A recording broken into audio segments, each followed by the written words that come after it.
Have you ever gotten down on yourself for not knowing what to write? Or maybe you do know what to write, but you're like disgusted with how it's coming out on the page. You're just not really sure how to say it right. It's like when you have that song stuck in your head and you can hear it so clearly, and then you go to sing it and you're like, what the heck? That is not what I heard in my head. That's not what it sounded like at all. Like recently I had the song in my head and I couldn't remember the name of it, and I'm like, I was trying to tell it to my wife. I'm like, you know that one song? She's like, well, just sing a little bit of it. I'm like, okay, I can hear it pretty good. Try to sing it. Still couldn't get her to guess what the song was. She's like, what? I've never heard that song. I'm like, come on, I can hear it so clearly. Sometimes it feels like that's what we're doing on a page sometimes, right? It's like, I know what I want to say, but I start putting on a page and it just, it's not coming out right at all. Or maybe you do know what to say and you know how to say it, but you're still just not satisfied with what you see on the page. And usually for me, this is the most common experience. I'll have an idea, I'll have a spark of inspiration or nothing at all, and I'm just writing, and I'm just pretty much disgusted with the first draft, so much so that I'm going through this mental battle of like, why am I even doing this? I'm clearly not a good writer. I clearly don't even know what I'm really trying to say here.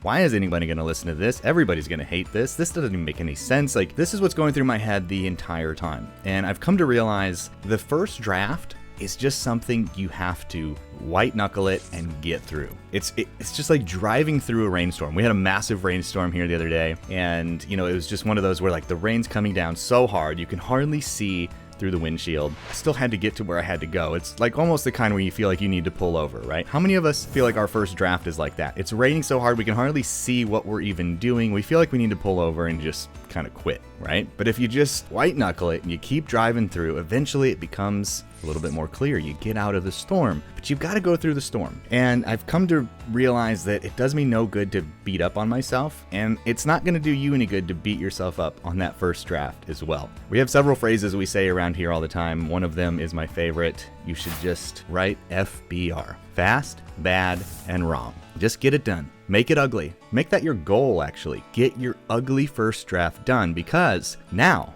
you can become a real writer. A real writer is really just a rewriter. Think about that. A real writer is a rewriter.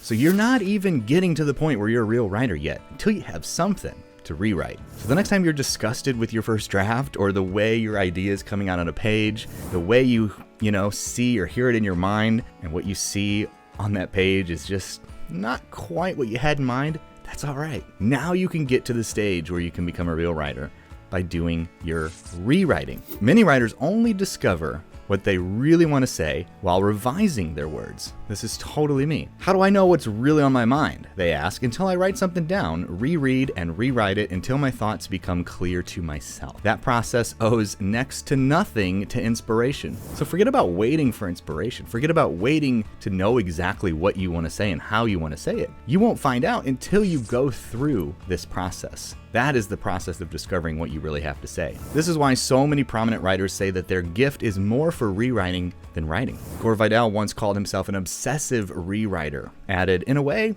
I have nothing to say, but a great deal to add. Isn't that interesting? So what if you didn't have anything to say either? You just got stuff on a page, and then you found out what you could add to it. George Garrett, a novelist teacher, once observed that the honor roll of published authors included both gifted writers and ones without much talent at all. But I defy you to tell me which are which.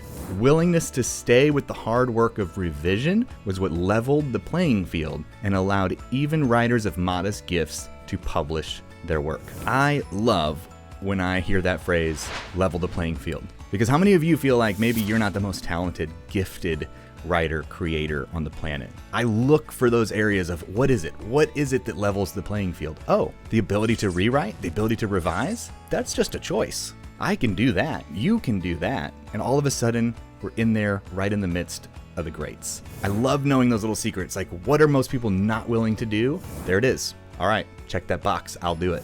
More than anything else, the capacity to rewrite is what distinguishes productive writers from unproductive ones. Good writers think nothing of revising a manuscript dozens of times if necessary. Get this, Frank O'Connor revised his short stories 50 times or more. Hemingway wrote the ending to Farewell to Arms 39 times. S.J. Perelman revised his stories 37 times.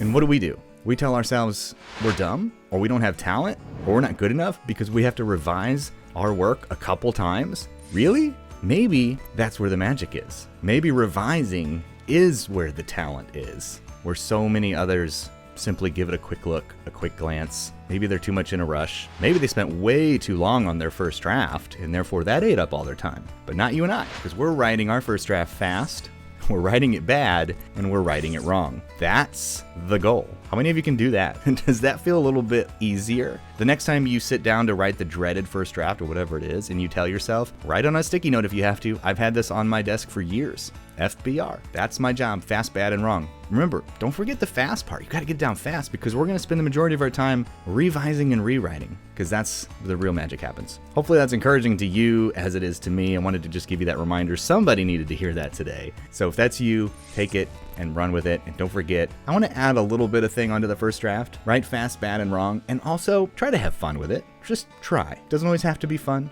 But I think making it sloppy, making it ugly, making it messy can be fun if we allow ourselves to let it be, knowing that the polishing will come later. All right, Unchained Writers, big Unchained Writer, group hug, virtual high fives all around. Always a pleasure to be here with you today, and I look forward to being back with you real soon for some more live sessions and inspiration. Until then, as always, I'll be cheering you on. Bye, everyone.